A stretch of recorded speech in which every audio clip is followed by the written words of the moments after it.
V Bistriškem gradu je v sredo 9. marca nastopila glasbena skupina Anoreia. Skupina, ki igra irsko, škotsko in bretonsko tradicionalno glasbo, je navdušila občinstvo, ki je napolnilo viteško dvorano.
V soboto 12. marca je v viteški dvorani Bistriškega gradu potekala slovesna akademija ob občinskem prazniku. Na prireditvi so podelili tudi občinska priznanja za leto 2021.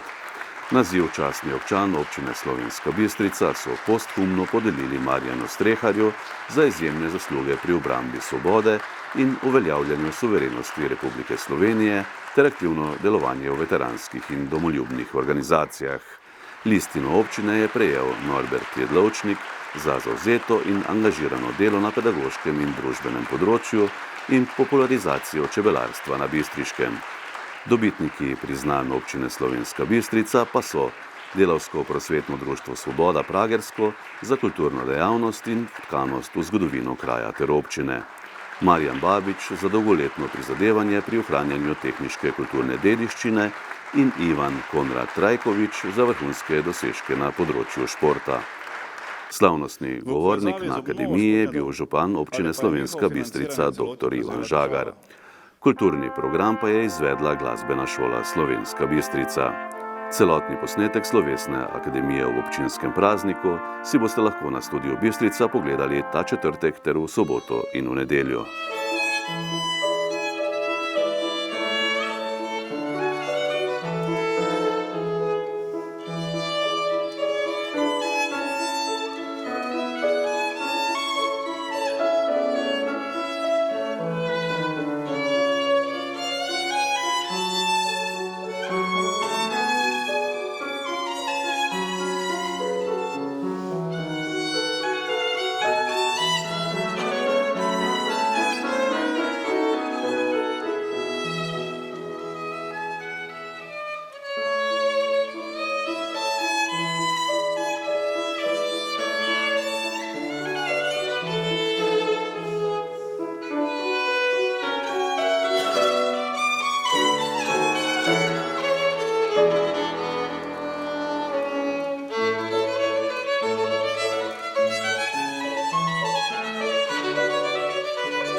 Začel se je nogometni ples v 3. državni nogometni ligi Vzhod. Nogometaši KTM Bistrice so gostili ekipo Korotana iz Prevalj. Visoka zmaga nogometašev KTM Bistrice proti Korotanu 7-0 je samo še potrditev, da bistriški žogobrcarji ne bodo ničesar prepuščali naključju.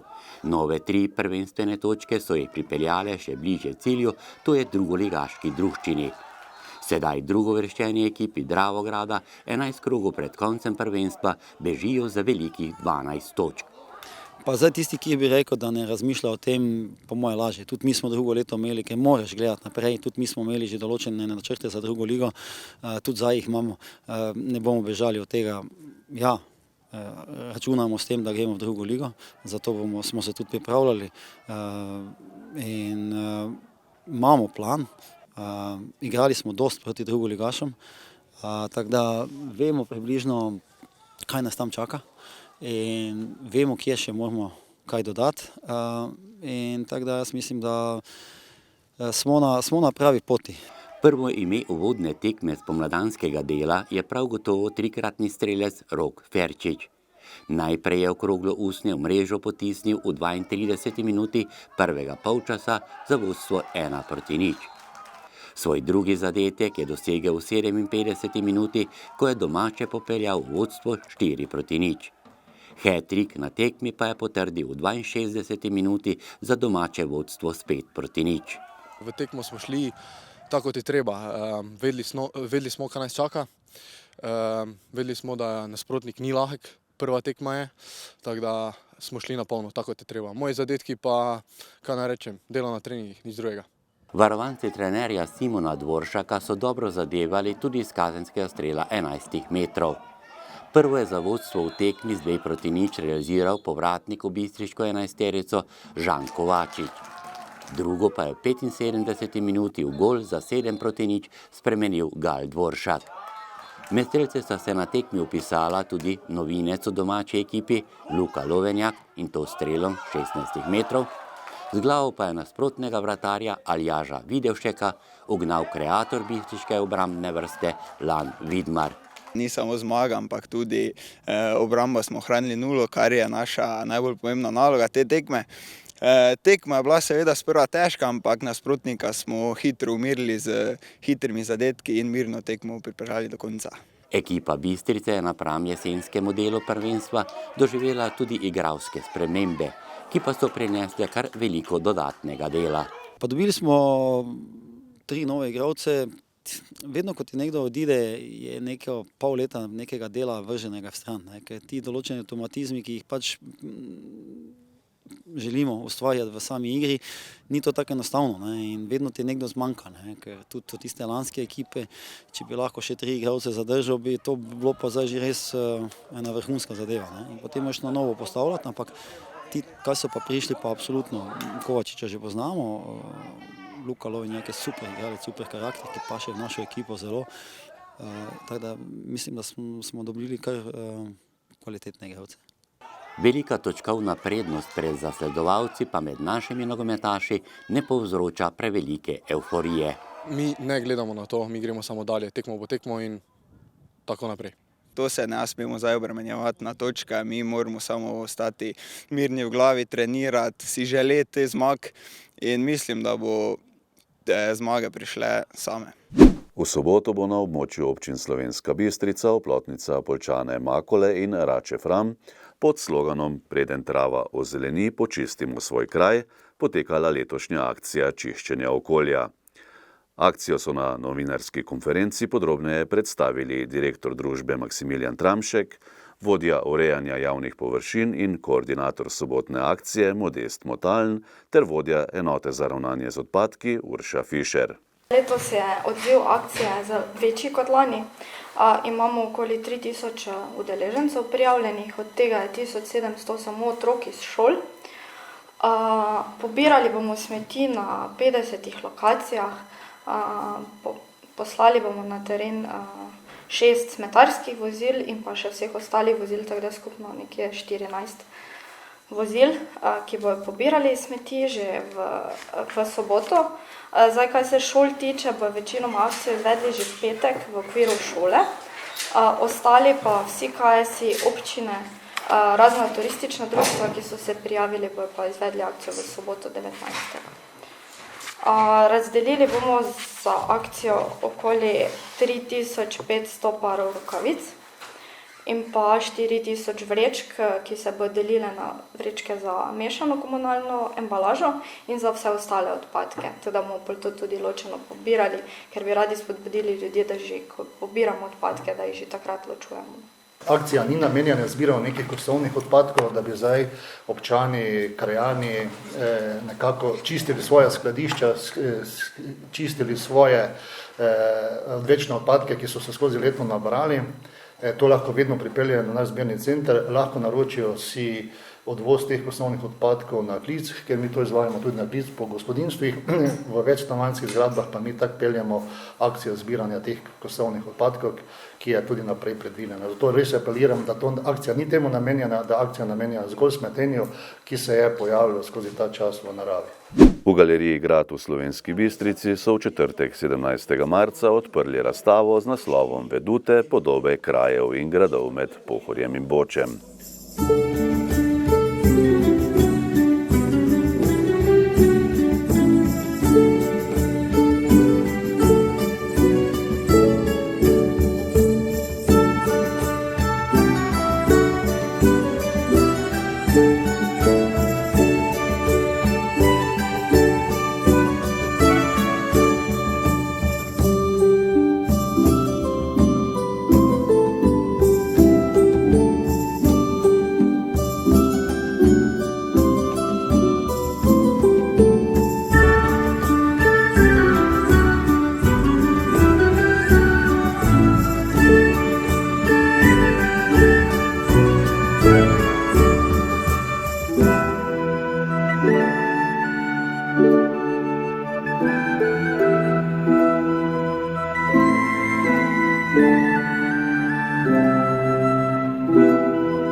V kulturnem programu sta nastopila Maj Korešar in Teja Pančič. Razstavo je odprl župan občine Slovenska Bistrica, dr. Ivan Žagar. Vedute je zbral založnik, galerist in zbiralec Primož Premzl iz Maribora. Avtor razstave pa je dr. Ferdinand Šerbel. Tak dogodek mi je v Bistrici eno prijetno doživetje. Vse se tako vračamo v preteklost, v spomine, hkrati pa tudi se tako podružimo. Vsaka razstava, ki je namenjena neki preteklosti, ima dve dimenziji. To je čas in prostor. In tudi tukaj smo se ravnali potem po prostoru med Pohorjem in Bočem. Kajti, če bi rekli bistriška občina ali pa bi rekli na območju dveh prafar, to so meje, ki se vedno spreminjajo. Stalnica prostora pa je to, če rečemo, med Pohorjem in Bočem. Kako gledamo na te najstarejše upodobitve, ki so nastale v zadnjem desetletju, je zgovoren primer te 4 vedute Bistrice. Če jih takole pogledamo, se skoraj težko med seboj ujemajo. To pa je zato, ker niso nastale naenkrat, ampak so stvar več kot 10 let. Najprej nas seveda pritegne tale, kot bi nastala najstarejša podoba 1681, gotovo je pa lahko še kaj malo starejša. Ko pridemo pred to sliko, pravzaprav vidimo, kot domačine nas preseneti, da marsikaj ne štima na tej sliki. Če stojimo tukaj, kot da prihajamo z mariborskega konca, pred mesto, se nam postavi, je tukaj čistina spredaj. Tukaj je takrat stala cerkev Svetega Duha, pa je špital stal, pa je kaplanija stala, niti ni potoka tukaj. Že tukaj smo v zadregi pri dokumentarnosti. Je tam malo bolj poetsko, pesniško narejeno mesto. Bi rekli mesto kot mesto, ki mora biti utrjeno, grad ima na svojem pravem koncu, ampak Marijino cerkev prepoznamo potem zvoliko, ki je počasih mestni obrambni stol, ampak to pa nikamor ne paše. Se vprašamo, kako to, da je ta ilustrator na terenu to napravil. Moramo še nekaj vedeti. Tu sta dva koraka. Prvi korak je na terenu napraviti skico.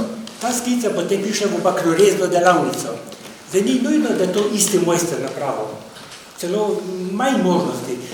In tako je tudi lahko že pri skici, ki je bila lahko svobodna, nastala potem še druga interpretacija, ko se je to preneslo na bakreno ploščo in odtisnilo.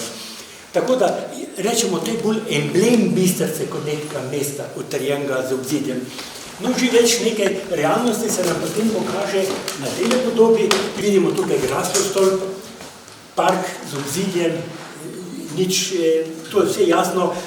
Potem vodni jarek, za katerega mislim, da je bil vodni jarek res tukaj. Vodni jarek, medtem ko noter dvorišče ni bilo vodnega jarka. In pa zopet se nam ta cerkev pojavi.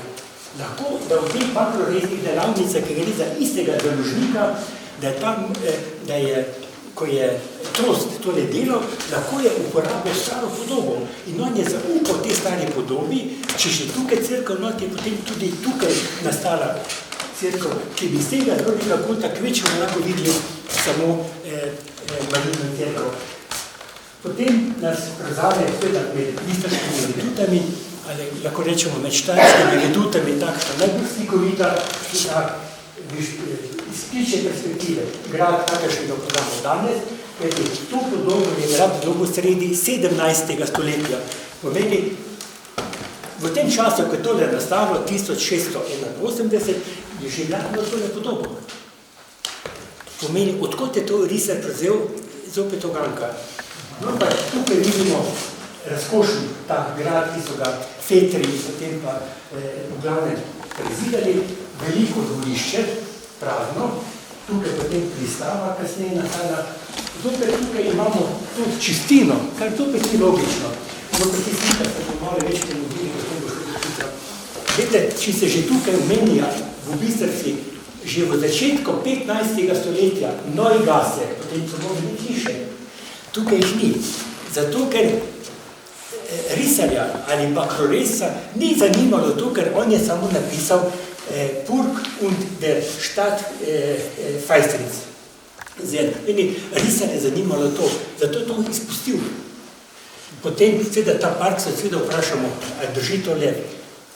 Parki obstajajo, kajti tale uta tukaj so sigurno elementi 17. stoletja, te senčne ute.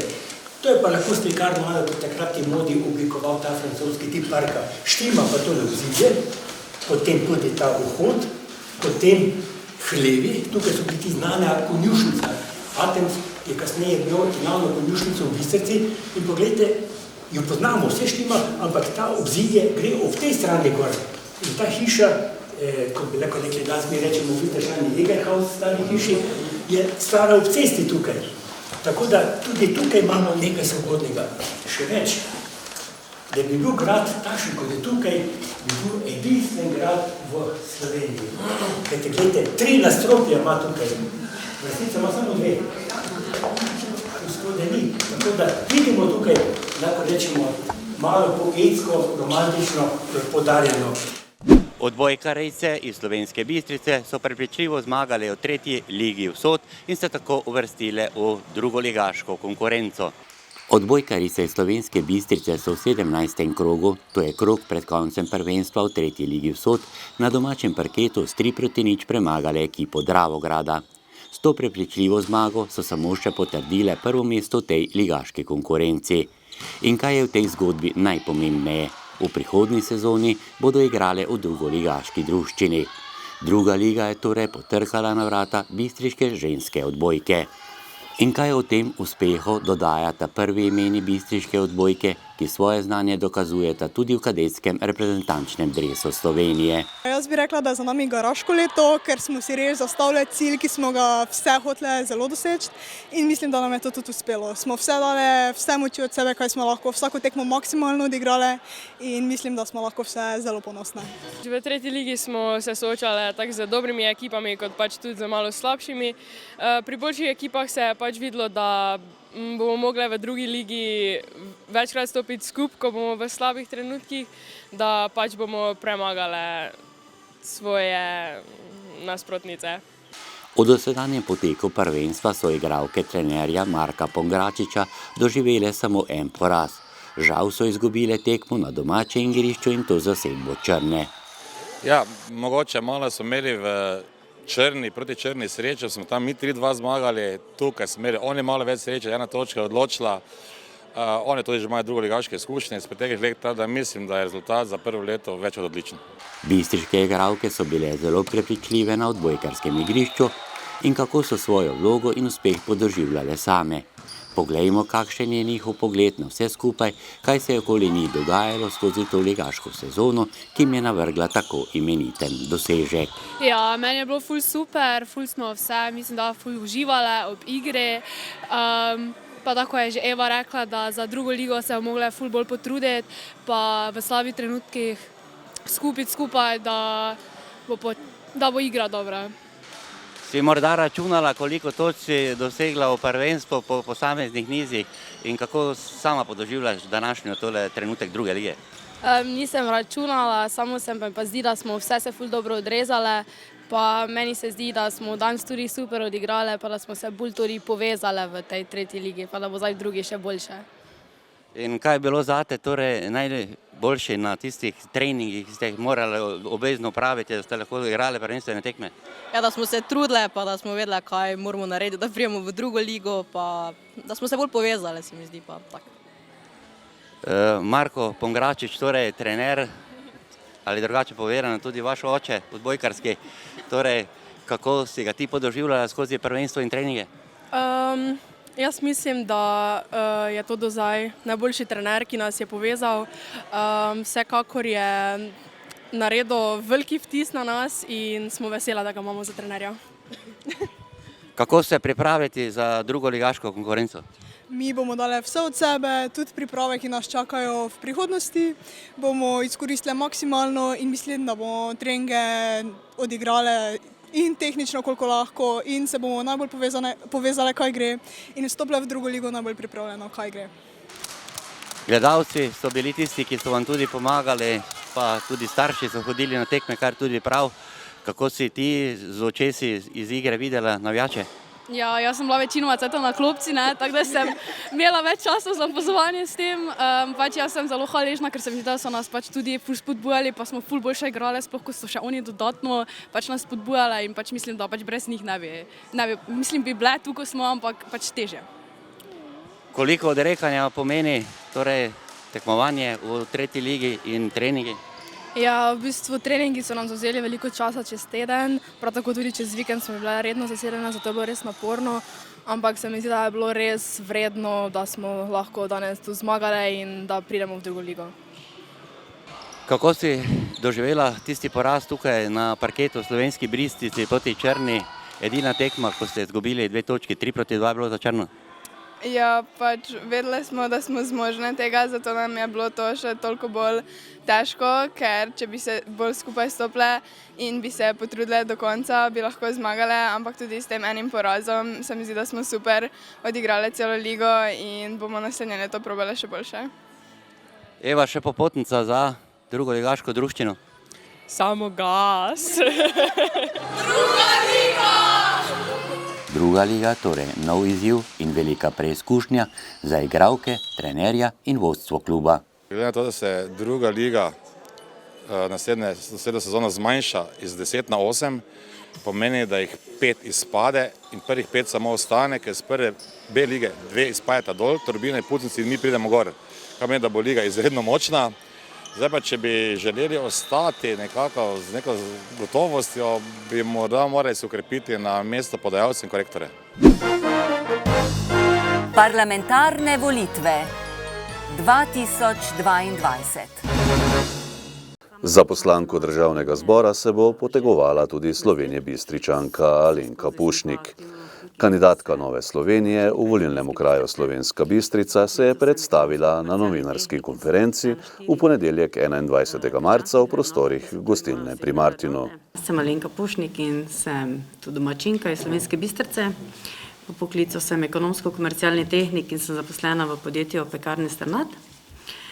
Sem žena možu Alešu in mama 3 otrok, ki so mi zelo oporo in mi dajo velik pogum. Stranko sem se pa spoznala preko staršev, saj oče je eden od ustanovitvenih članov stranke Nove Slovenije v Slovenski Bistrici. Tako sem preko njega spoznala delovanje stranke, politike. Stranka Nova Slovenija je zgrajena na 4 krščanskih vrednotah, ki so tudi moje osebne vrednote. To so dostojanstvo, svoboda, pravičnost in varnost. Sama sem članica Nove Slovenije že preko 15 let. Vse skozi sem pa aktivno vključena v delovanje našega lokalnega okolja in območja, ker pa delam z ljudmi in dobim veliko pobud, želja, predlogov in iz različnih področji, sem se tudi odločila za kandidaturo, za poslanske stolčke. Rada imam tudi kraje, kjer živim in zanje mi ni vseeno in bi se rada bi zato si bom prizadevala, da jim lahko pomagam, uresničim vse tisto, kar naši ljudje najbolj potrebujejo. Tukaj mislim predvsem na poštenje, dobro in vsem dostopno javno zdravstvo, zeleni prehod na obnovljive vire in varovanje okolja. Predvsem pomemben pa je zame iskren dialog, prisluhniti ljudem in tako skupnimi močmi poiskati rešitve, ki nam bodo prinesle boljše, mirnejše, srečnejše življenje. Želim si tudi podporo v podjetništvu in predvsem obuditi turizem. Zdaj v teh koronskih časih je tole kar malo zamrlo, tu imamo ogromno potencijala v Slovenski Bistrici, tako da bi tem kar lokalnem in širšem območju omogočili malo lažje zaživeti zopet. V Sloveniji imamo čudovite in delovne ljudi, zato si bom tudi prizadevala, da bomo mladim nudili pomoč pri zaposlovanju in stanovanjski problematiki, ki je pač res problem, ter sposobnim nudili možnost za razvoj idej. Prizadevala si bom tudi za dobro družinsko in socialno politiko in podporo večjim družinam. Kandidatko je na novinarski konferenci podprl tudi minister za delo, družino, socialne zadeve in enake možnosti Janez Cigler Kralj. Druga prednost pa je to, kot sem rekel, zelo eksakten, lahko rečem najprej temeljni program, potem pa še posebej zasnovan volilni program, ki za Slovenijo, za naslednji mandat in naprej vidi 3 ključne izzive, 3 ključna področja, ki jih je potrebno naglasiti. In sicer, prvič, zdravstveni sistem.